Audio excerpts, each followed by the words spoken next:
¿Alguno de ustedes sabe de dónde salió ese cántico que acabamos, valga la redundancia, de cantar? ¿De dónde? ¿De dónde sale ese cántico?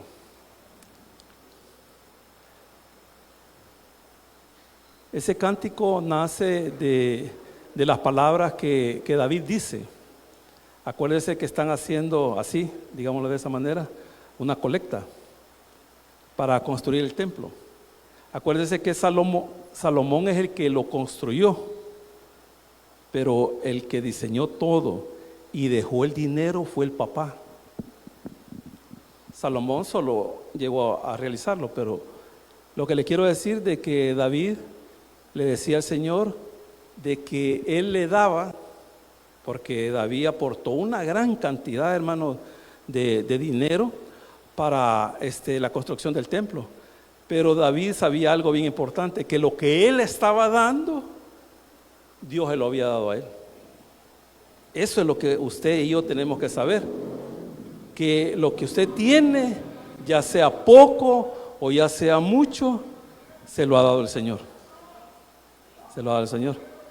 Fíjense que es bien tremendo, porque cuando ahí en el Éxodo, el Señor los saca y ellos van a hacer el tabernáculo. El Señor les dice de que le den a él para la construcción del tabernáculo. Y no crea que les pide, ni les pregunta, miren, ¿creen que me pueden dar? No, me van a dar esto, esto, esto y esto. ¿Y sabe por qué les pedía el Señor? ¿Por qué les pedía el Señor? ¿Ah? Les pedía porque ellos habían salido prósperos. Acuérdense mire como Dios, es que Dios es justo, hermano. Ellos habían trabajado como esclavos durante 400 años y no les habían pagado ni un 5. Y eso era algo injusto. Así que cuando ellos salen, dijo, bueno, despojen a los egipcios de todo, y se llevaron todo. Ellos iban con dinero. Por eso, si usted lee ahí, cuando el Señor les está diciendo de que construyan el tabernáculo, les pide hasta oro. Y no le está preguntando, le está dando una orden.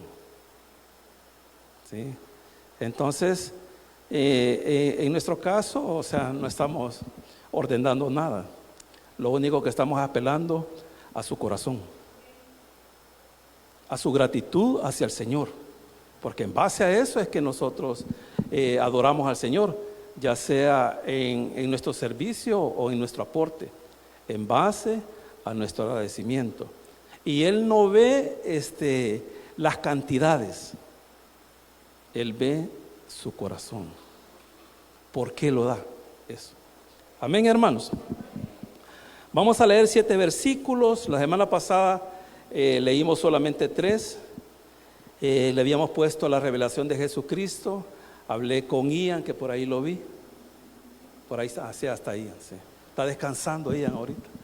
Y le dije que le cambiara el tema, porque le había puesto la semana pasada la revelación de Jesucristo, pero no hablamos nada de la revelación de Jesucristo. Entonces, cuando alguien lo viese el video, la prédica, va a decir, ¿por qué le pusieron la revelación de Jesucristo si no se habló de eso? Entonces, en base a eso le cambiamos el nombre y le pusimos Introducción a Apocalipsis.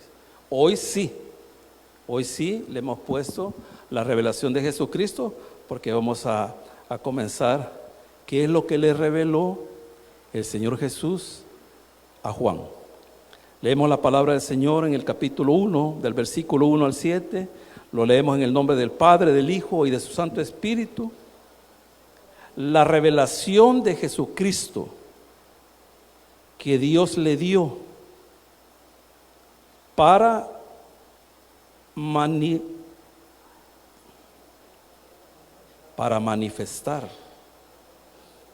Ya me fallan estos lentecitos. Dice, para manifestar a su siervo las cosas que deben de suceder pronto. Y la declaró enviándola por medio de su ángel a su siervo Juan, que ha dado testimonio de la palabra de Dios y del testimonio de Jesucristo y de todas las cosas que ha visto. Bienaventurado el que lee, bienaventurado los que oyen la palabra de esta profecía, y bienaventurado los que guardan las cosas que en ella escritas, las cosas en ellas escritas, porque el tiempo está cerca. Juan, a las 7 iglesias que están en Asia, gracia y paz a vosotros, del que es, y que era, y que ha de venir, y de los 7 espíritus que están delante de su trono. Ahí hay un punto y coma. Y de Jesucristo. Fíjese que hay una I que se le conoce como una I de seguimiento. Dice, del que es, y que era, y que ha de venir, y de los 7 espíritus que están delante de su trono, y de Jesucristo, el testigo fiel, el primogénito de los muertos, el soberano de los reyes de la tierra, al que nos amó y nos lavó de nuestros pecados con su sangre, y nos hizo reyes y sacerdotes para su Dios, su Padre. A Él sea gloria e imperio por los siglos de los siglos. Amén. Y aquí viene con las nubes, y todo ojo le verá, y los que le traspasaron. Y oiga esto, y todos los linajes de la tierra harán lamentación por él. Sí, amén. Oramos. Señor, bendice tu palabra.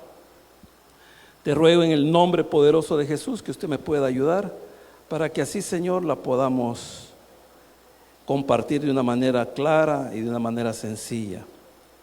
Gracias, Señor, en el nombre poderoso de Jesús. Amén y amén. La semana pasada, hermanos, nos detuvimos un poco haciendo una pequeña introducción de cosas bien generales, como el autor, el tema del libro, la fecha, el trasfondo histórico.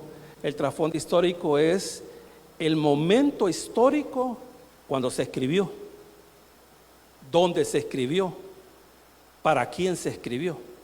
Ese es el trasfondo histórico. También el propósito. Y el propósito, hermano, es, en el caso de esta literatura apocalíptica, el propósito principal es dar esperanza a los oyentes. Esperanza. Ese es uno de los propósitos. Hablamos de las características del libro.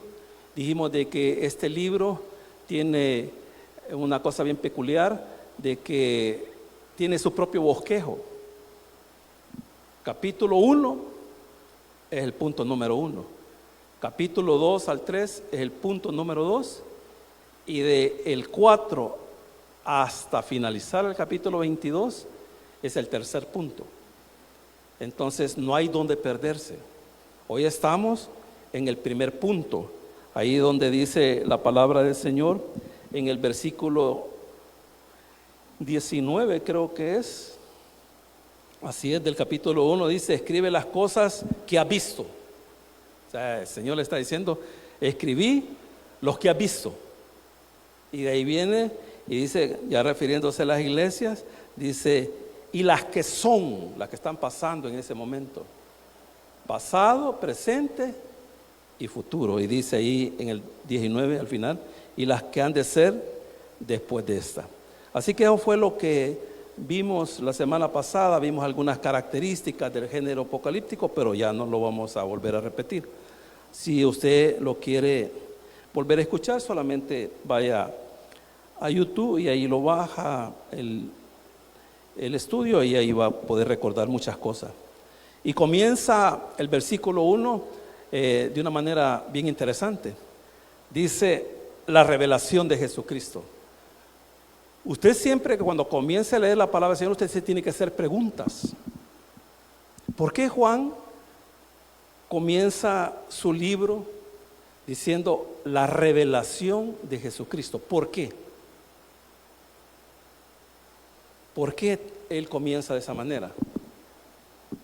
Y comienza de esa manera porque no solamente hay un Apocalipsis en ese momento. Hay varios, hermanos. Usted puede buscar ahí en internet y usted se va a dar cuenta de que en ese momento de la historia habían varios Apocalipsis. Estaba el Apocalipsis de Pedro, estaba el Apocalipsis de María, estaba el Apocalipsis de Santiago 1 y 2, digamos el tomo 1 y el tomo 2. Estaba el Apocalipsis de Enoc, estaba el Apocalipsis de Moisés, y había un montón de Apocalipsis, así como hay evangelios. Todos esos Apocalipsis que yo les estoy mencionando son apócrifos. Y se les llaman apócrifos porque esos no fueron incluidos en el canon. Acuérdense que cuando ellos comenzaron a leer las cartas del apóstol Pablo, las cartas de Juan, las cartas de Santiago, o sea, ellos primero, ellos inspirados por el Espíritu Santo, comenzaron a revisarlos. Habían un montón de evangelios, hermanos. Se cree que han habido evangelios, más de 50. Entonces, pero los que han quedado son 4. Entonces, en esa época circulaban un montón de evangelios. Entonces, ellos tuvieron esa tarea de poder leerlos, poderlos ver, y fue el Espíritu Santo quien les comenzó a indicar: este va a quedar, este va a quedar, este no va a quedar. Entonces, lo que nosotros tenemos aquí es el que Dios permitió que quedara. Porque estamos hablando de que no fue una revelación de un apóstol o de un discípulo. No, es una revelación de Dios que se la da al Hijo, y el Hijo se la da al ángel, y el ángel se la da a Juan. Y Juan dice ahí en el versículo 2 que él da testimonio. Y por eso fíjense que hablando con respecto del por qué Juan comienza su libro de esa manera, nosotros podemos entender muchas cosas. Si usted ha leído el Evangelio de Mateo, que tiene 28 capítulos, el penúltimo versículo del capítulo 28 es lo que nosotros conocemos como el mandato que Jesucristo le da a la iglesia. Le dice: ir por todo el mundo, haciendo discípulos a las naciones y bautizándolos en el nombre del Padre y del Hijo y de su Santo Espíritu. Oiga, el Señor le está diciendo al que escribió Mateo, y le está diciendo: vayan a las naciones, hagan discípulos y bautícenlos así. ¿Por qué les dice el Señor esa cosa? ¿Por qué les dice así? Tienen que bautizarlos así, en el nombre del Padre y del Hijo y de su Santo Espíritu. ¿Por qué les está diciendo el Señor antes de irse? Porque eso es antes de la ascensión del Señor. Pero momentos antes Él está diciendo: vayan y quiero que se bauticen así. ¿Por qué les dice eso, Walter? Porque habían varios. Porque habían varios. Uno de esos era el bautismo de Juan. El bautismo de Juan es diferente al bautismo que hoy hacemos nosotros. Porque el bautismo de Juan era para arrepentimiento.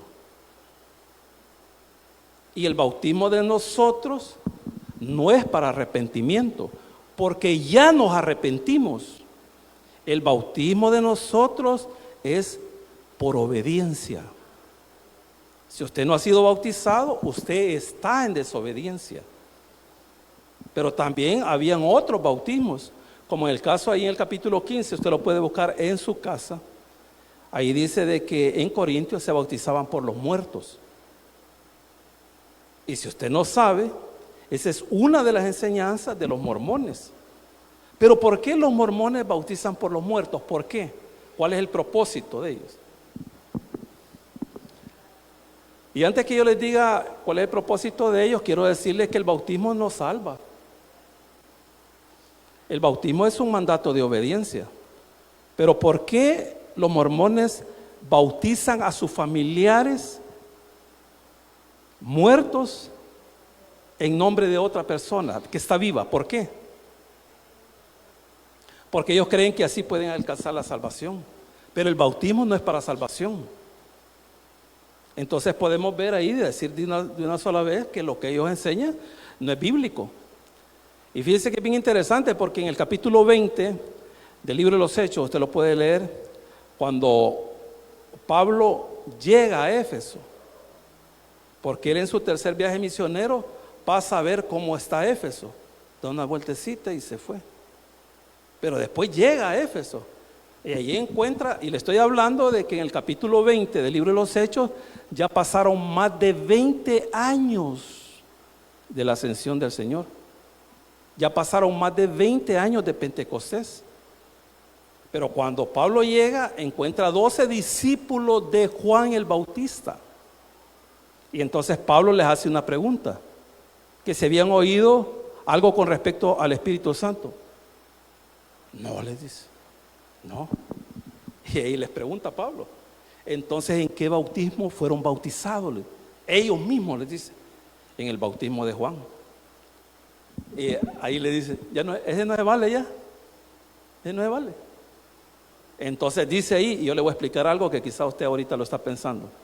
Entonces viene él y los bautiza, y dice que fueron bautizados en el nombre de Jesús, así dice.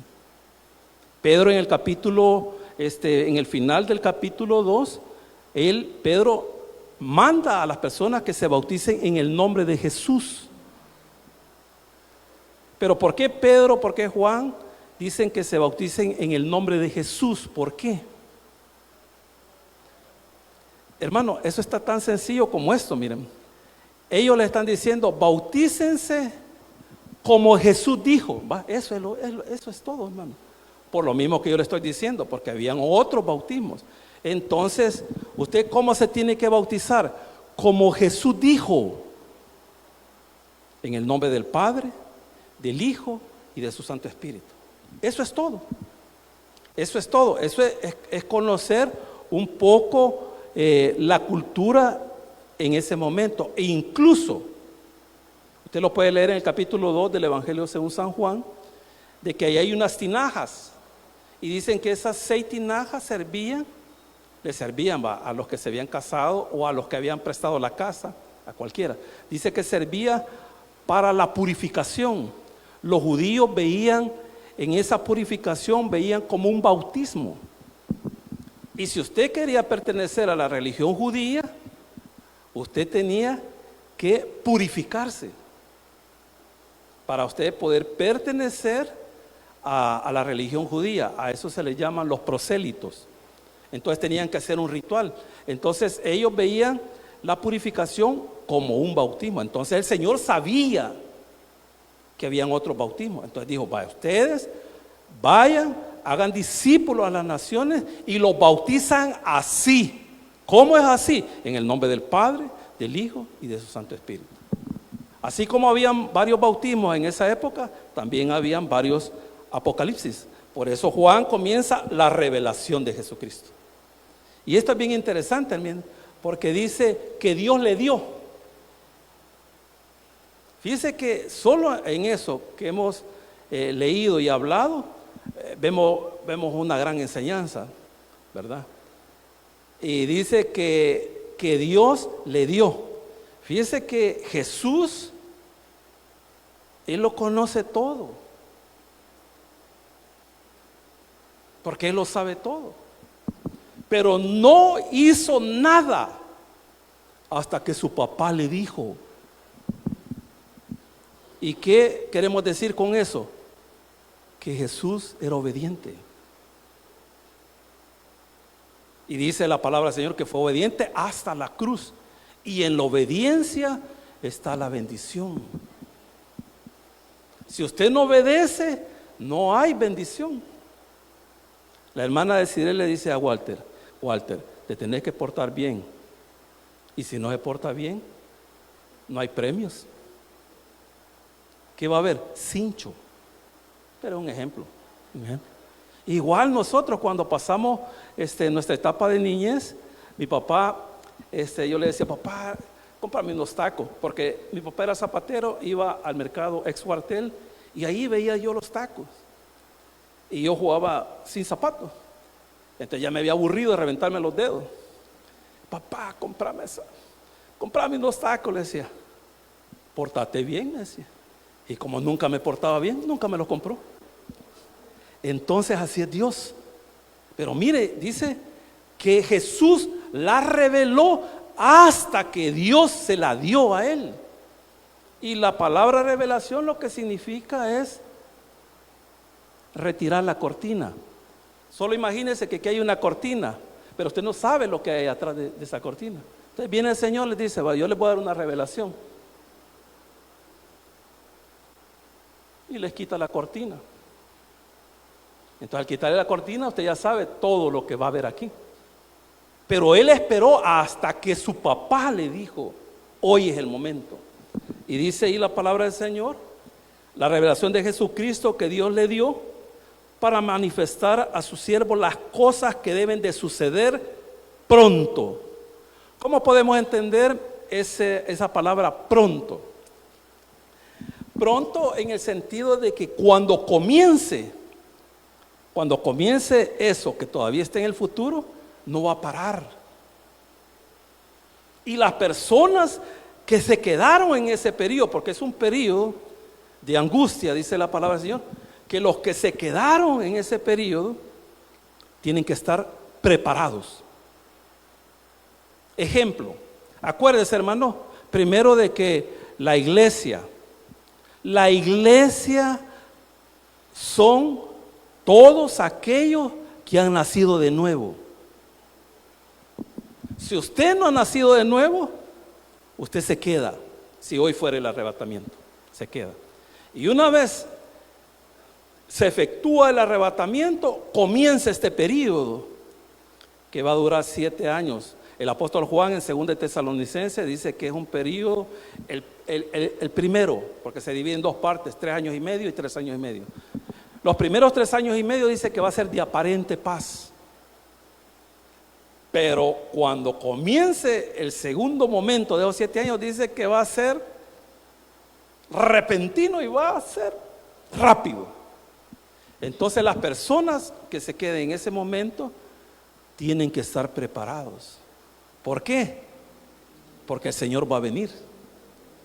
Y nosotros podemos ver eso que yo le estoy diciendo como ilustración, porque el Señor le dijo, acuérdense que este es un periodo específicamente para Israel, pero que va a repercutir a nivel mundial, porque este periodo de gran tribulación es para Israel.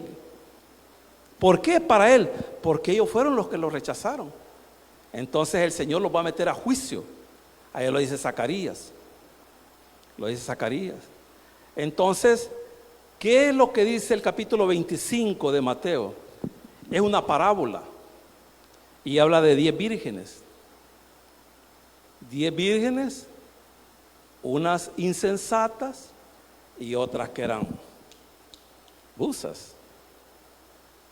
Ellas sabían, las 5 que estaban, se habían apropiado del aceite, que acuérdense que el aceite es un símbolo del Espíritu Santo. Ellas se habían apropiado.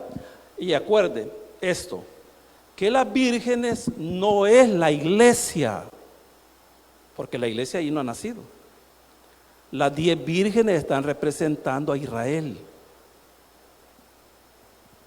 5 van a ser redimidas y 5 van a ser desechadas.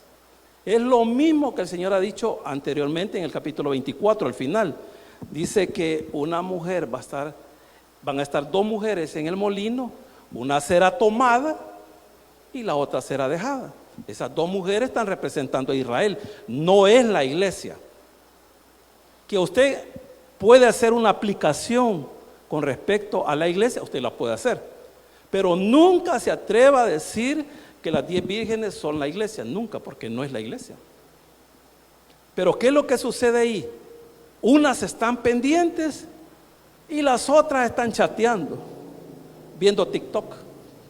Y cuando de repente El esposo y las que estaban preparadas se fueron. Y las que estaban viendo TikTok o estaban chateando dentro de la iglesia se quedaron.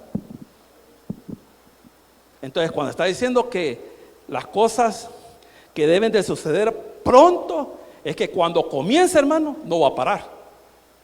No va a parar.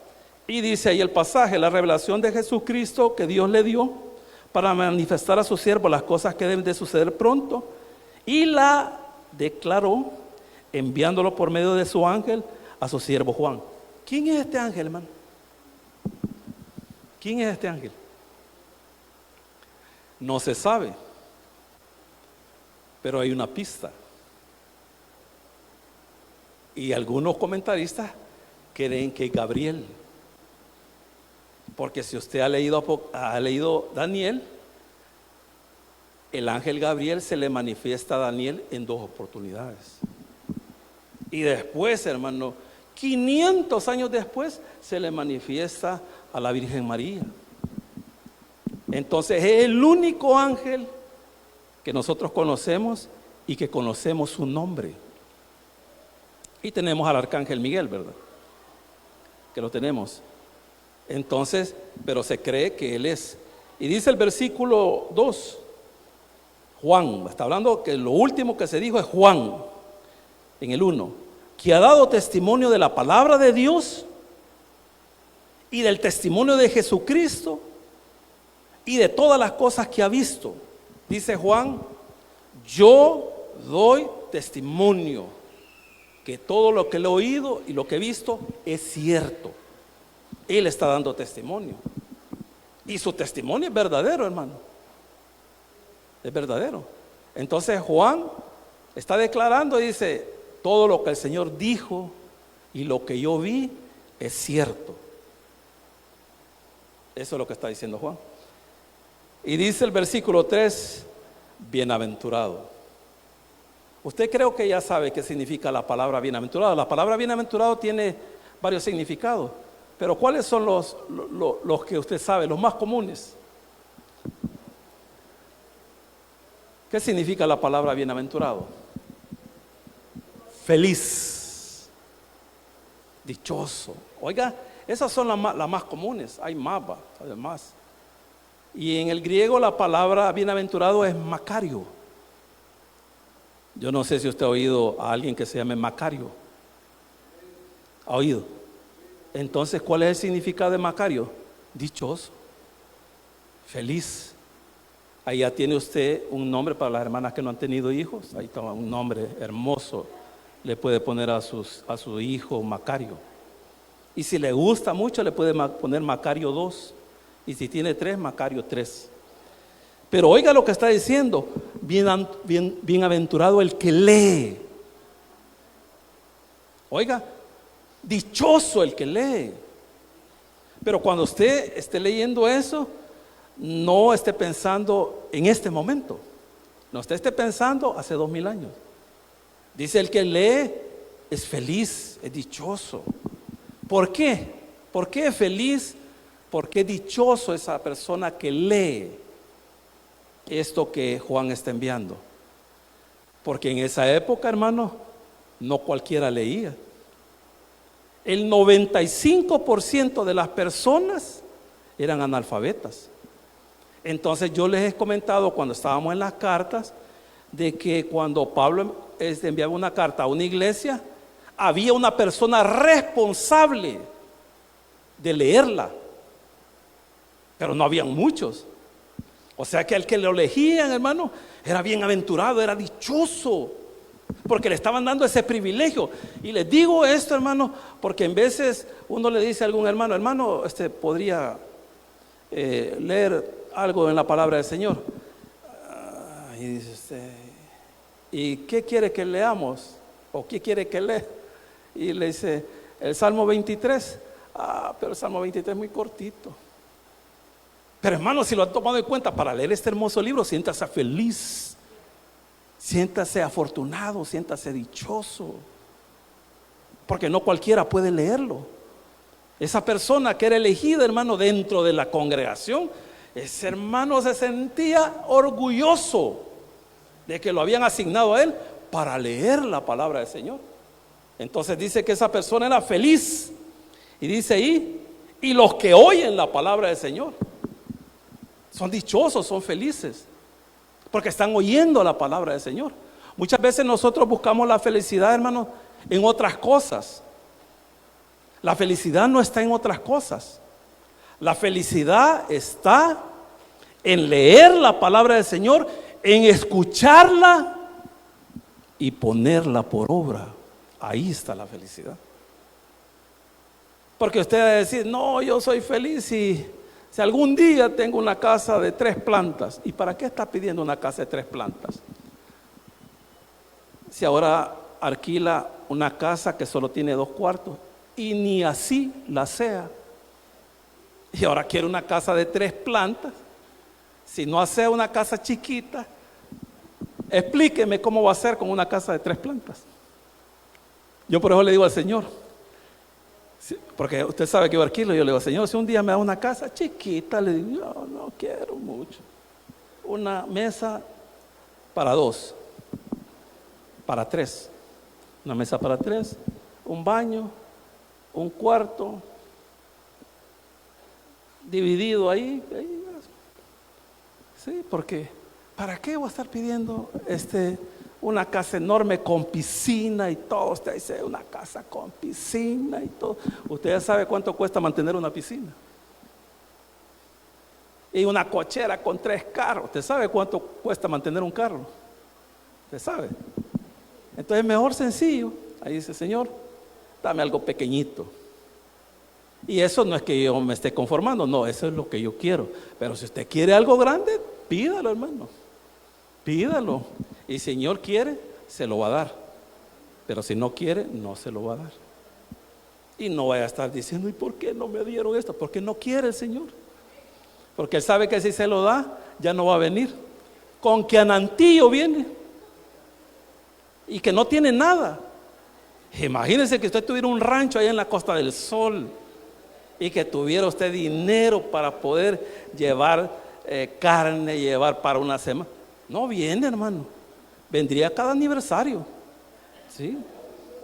Entonces dice, bienaventurado el que lee y los que oyen la palabra de esta profecía y guardan las cosas que en ellas escritas, porque el tiempo está cerca. Está cerca. Fíjense que es bien importante porque esto fue escrito hace 2000 años. Pero el Señor les está diciendo, está cerca. Y pasaron 200 años y dice, está cerca. Y pasaron 2000 años y dice, está cerca. ¿Por qué está diciendo que está cerca? ¿Por qué? Por lo mismo de la Virgen, hermano. Porque el Señor quiere que usted esté preparado. Porque un día, hermano, el Señor va a venir. Y yo le digo, hermano, ¿cómo le gustaría a usted? ¿Cómo le gustaría a usted? Si el Señor viniera ahorita, ¿cómo le gustaría que lo encontrara? ¿En la iglesia? ¿En su casa, con su familia?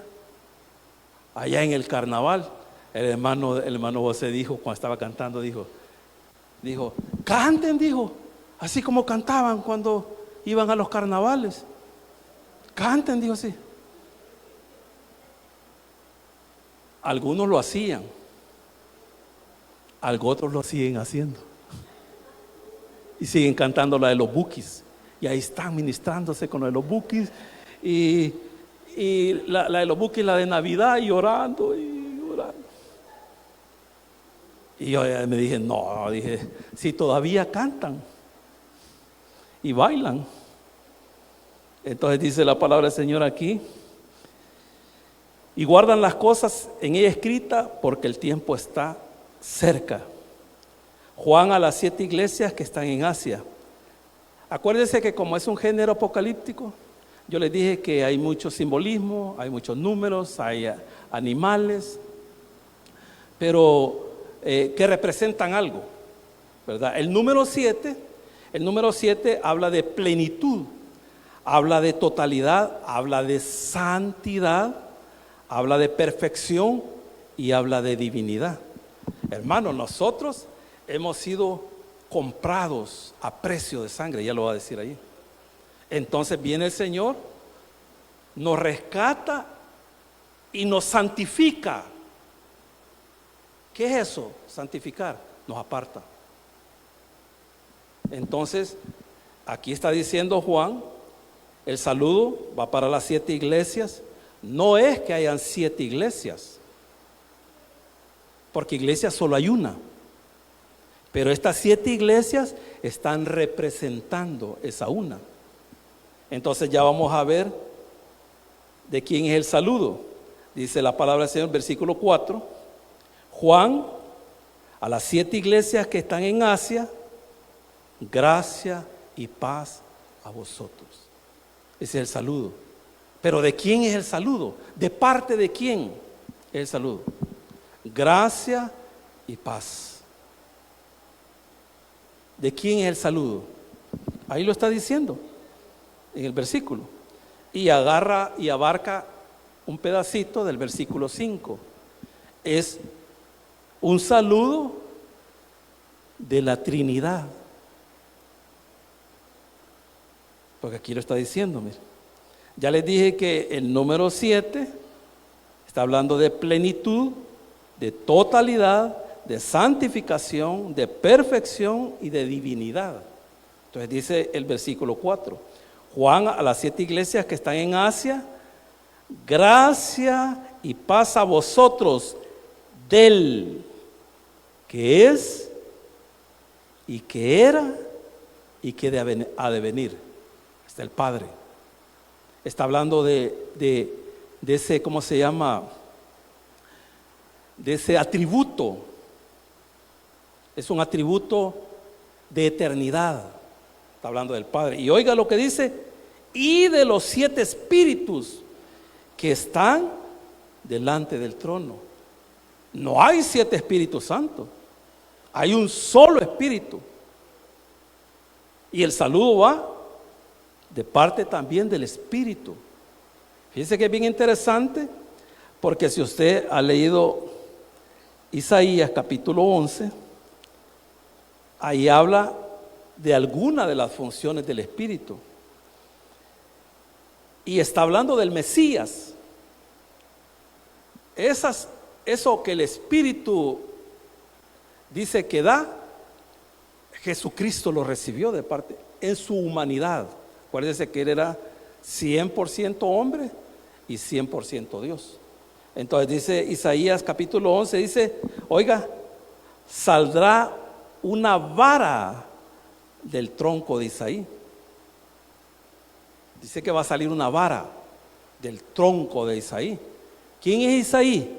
El papá de David. Y de David también vino Jesucristo. Entonces este pasaje es un pasaje mesiánico.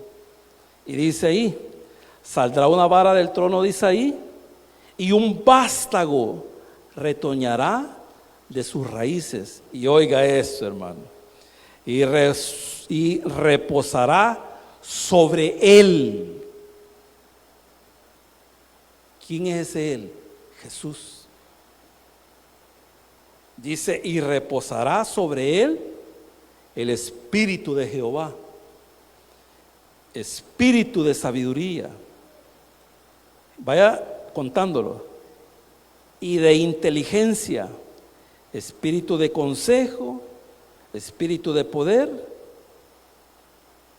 espíritu de conocimiento y de temor a Jehová.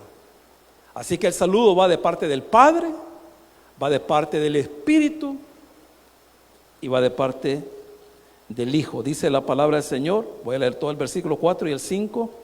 Juan, a las 7 iglesias que están en Asia, gracia y paz a vosotros, del que es y que era y que ha de venir, y de los 7 espíritus que están delante de su trono, eso lo vamos a ver más adelante, y de Jesucristo, el testigo fiel. ¿Por qué llama Juan a Jesús el testigo fiel? ¿Por qué? Porque Él es fiel, hermano. Nosotros somos los infieles. Él es fiel. Él lo que Él dice, lo cumple. Lo que nosotros decimos, muchas veces no lo cumplimos. Él es fiel porque lo que dice y lo que hace, lo cumple. Y dice, y de Jesucristo es testigo fiel, el primogénito de los muertos. Él es el primero de los muertos. Y usted me puede decir, pero hermano, pero si han muerto un montón. Y el primero usted me puede decir, y no mató Caín a Abel, y él fue el primer muerto. Claro, y van a seguir habiendo muertos. Pero la gran diferencia de Jesucristo, oiga esto, y lo dice 1 Corintios capítulo 15, porque ahí lo dice que es las primicias. Lo increíble de Jesucristo, que Él muere y resucita y nunca vuelve a morir. Hace 2000 años que se fue y allá está, a la diestra del Padre. Él es el primero. ¿Por qué es el primero? Porque va a haber un día en que nosotros vamos a morir también, pero vamos a resucitar para ya no morir jamás. Yo le estaba comentando, creo que a mi hermana Daisy Ortiz, no sé quiénes estaban ahí, y me preguntaban por mi mamá. Mi mamá ahorita tiene una hernia enorme así, aquí. Entonces pasa situaciones bien difíciles, va. Esa hernia ya la habían detectado cuando la operaron hace más de 2 años y le ha ido creciendo y creciendo. Entonces, acuérdese que el ser humano se va deteriorando. Y se va deteriorando porque ya el polvo lo está llamando. Sí. Entonces nosotros tenemos que estar preparados para eso, hermano. Porque si el Señor no viene, un día, hermano, bueno, ahora ya casi no he visto eso. Podría estar usted ahí en un ataúd con una taja de limón. Yo no sé por qué le ponían una taja. ¿Por qué le ponían una taja de limón en la boca a los? ¿Se acuerda que les ponían una taja? Yo no sé, una taja de limón. A saber, pero un día puede ser que estemos ahí. Pero que no le preocupe eso, hermano. Porque si usted creyó en Jesucristo y nació de nuevo, un día será resucitado para no morir más. Por eso Él es el primero de los muertos. Porque si un día nosotros morimos, Él nos resucitará, ¿verdad? Y dice ahí, y de Jesucristo el testigo fiel, el primogénito de los muertos, esto me encanta, el soberano de toda la tierra. ¿Usted sabe qué significa soberano? ¿Qué significa la palabra soberano? Que a Él no le dice nadie qué hacer y no hacer, hermano, Él es soberano. Aquí los gobernantes que andan creyéndose que ellos son soberanos, ellos no son nada, hermano. Ellos son instrumentos, oiga esto es lo que le voy a decir, porque tenemos ejemplos en la Biblia. Ellos son instrumentos con el cual Dios puede bendecir a una nación o los puede leñasear a través de ese instrumento. Ejemplo, Nabucodonosor no leñaseó todo a los israelitas y se los llevó cautivos. Pero como el Señor ya tenía todo planificado, ya tenía a uno para que los pudiese libertar, y era pagano. Ahí lo dice Isaías 43, que Ciro nunca lo conoció, dice la palabra del Señor. Pero ese fue el instrumento que Dios utilizó. ¿Para qué? Para libertar a su pueblo. Aquí en El Salvador, las iglesias estuvieron clamando por más de 20 años. Y el Señor tomó a una persona, y esa persona es el instrumento en el cual le ha dado libertad en ciertas cosas a esta nación. Pero no es porque, es que miren, nosotros los seres humanos, y cuando nosotros estamos haciendo algo, nosotros nos echamos flores, y yo esto, aquellos no, yo hice esto, aquello. No, hermano, la gloria es para el soberano de la tierra. Para Él es la gloria. Y delante de Él se doblará toda rodilla, quieran o no quieran, hermanos. Cuando Él aparezca, hermano, toda rodilla se doblará delante de Él. ¿Y qué va a pasar, hermano, si usted no quiere? ¿qué va a pasar? No va a venir como vino hace 2000 años, que le pegaban en una mejilla y ponía la otra. No va a venir así. Va a venir con una espada de doble filo así, ¿ve? Como la de Conán. Y el que no se arrodille, hermano, lo va a planasear todo. Y posiblemente que le vuele hasta la cabeza. Entonces dice la palabra del Señor, dice: el testigo fiel, el primogénito de los muertos, el soberano de los reyes de la tierra. Oiga esto, al que nos amó.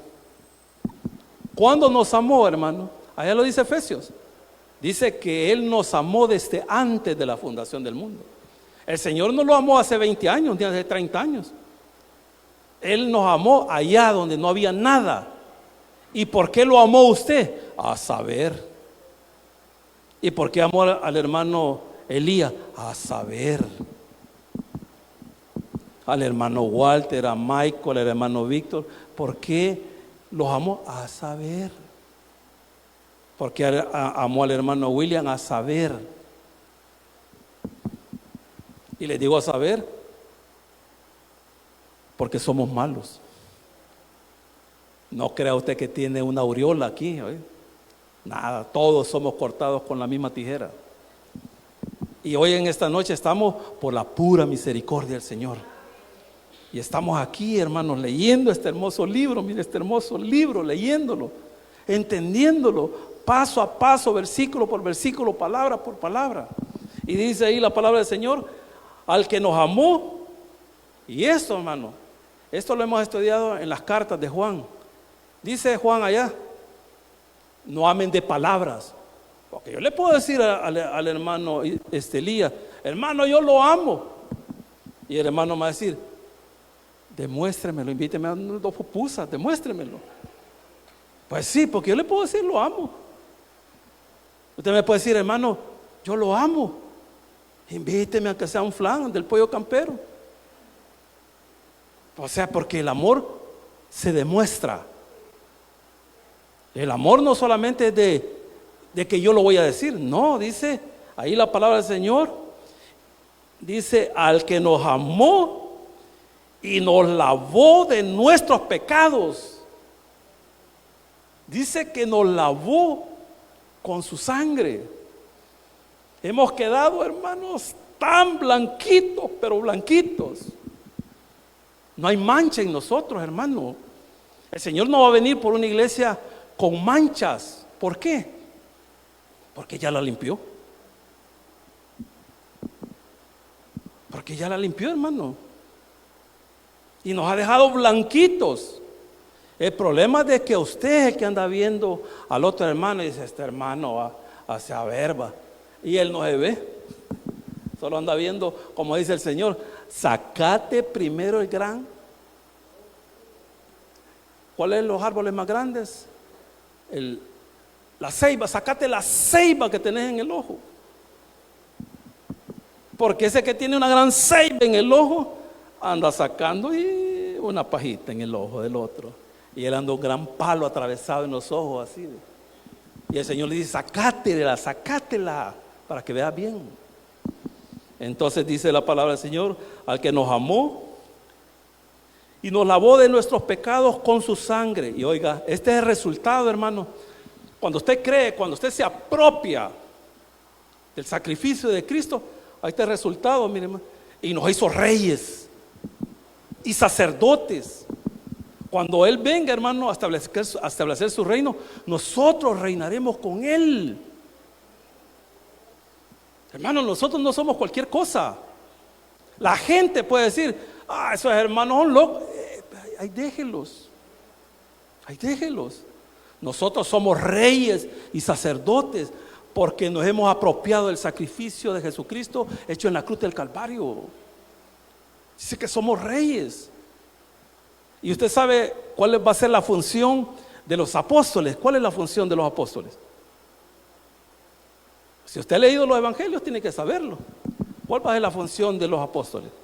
Porque Pedro le dijo: Señor, y nosotros hemos dejado todo, ¿y qué nos vas a dar? Porque Pedro así era. Entonces, ¿cuál va a ser la función de los apóstoles? Ahí les dice el Señor. Ellos van a juzgar a las 12 tribus de Israel.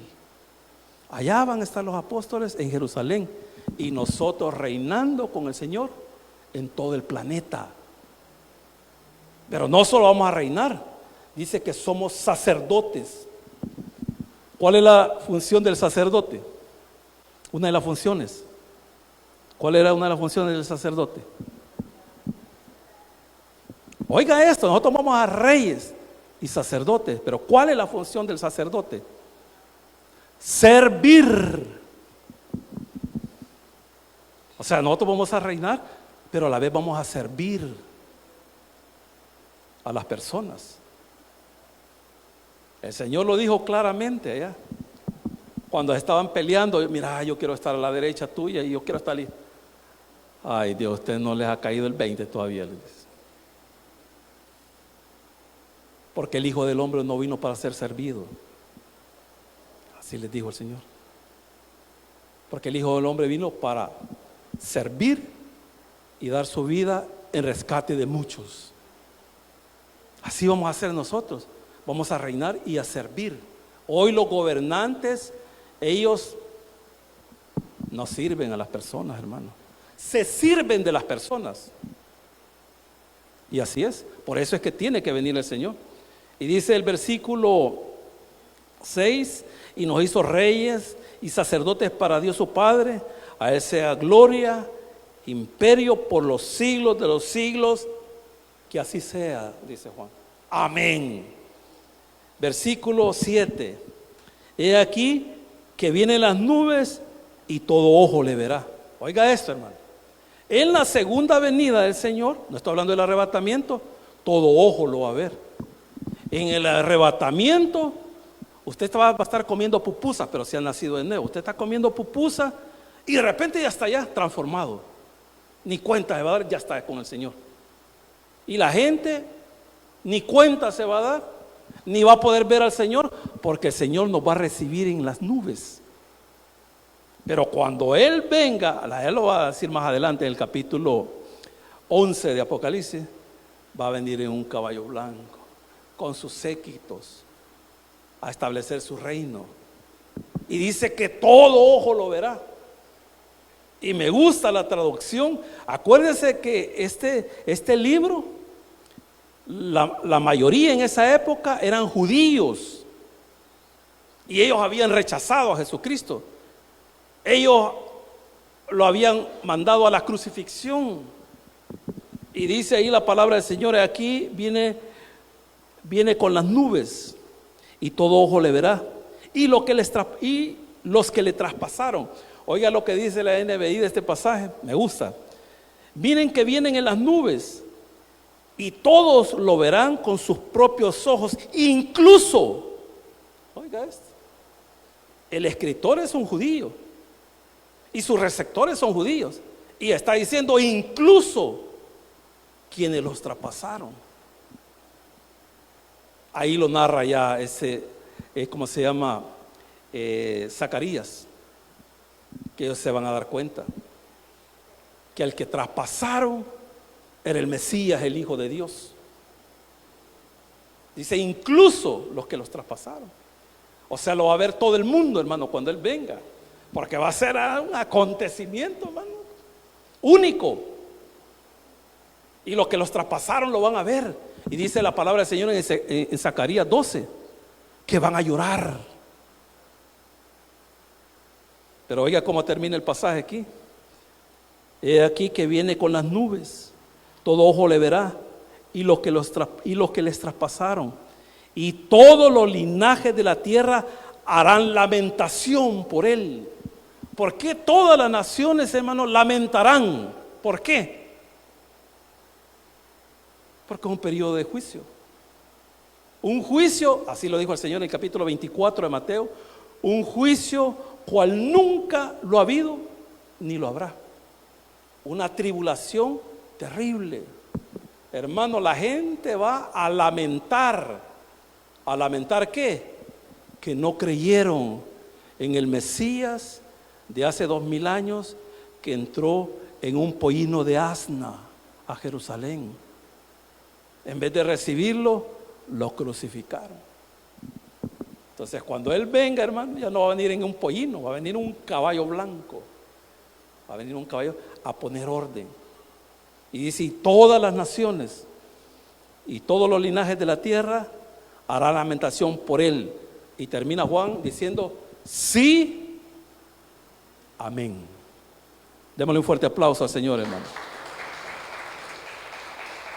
Oramos, Padre nuestro que estás en el cielo, te damos gracias por tu amor y tu misericordia, gracias por tu palabra. A los amigos que nos están viendo a través de las redes sociales, esa es su hermosa oportunidad en esta noche. Y la oportunidad es de que usted cree en el Hijo de Dios. Al apropiarse, porque aquí lo hemos leído, al apropiarse de ese sacrificio que Él hizo hace 2000 años, dice la palabra del Señor, que Él lo va a hacer rey y sacerdote. Y no solamente va a ser rey y sacerdote, sino que será el Hijo de Dios. El Hijo único es Jesucristo. Nosotros somos hijos por adopción.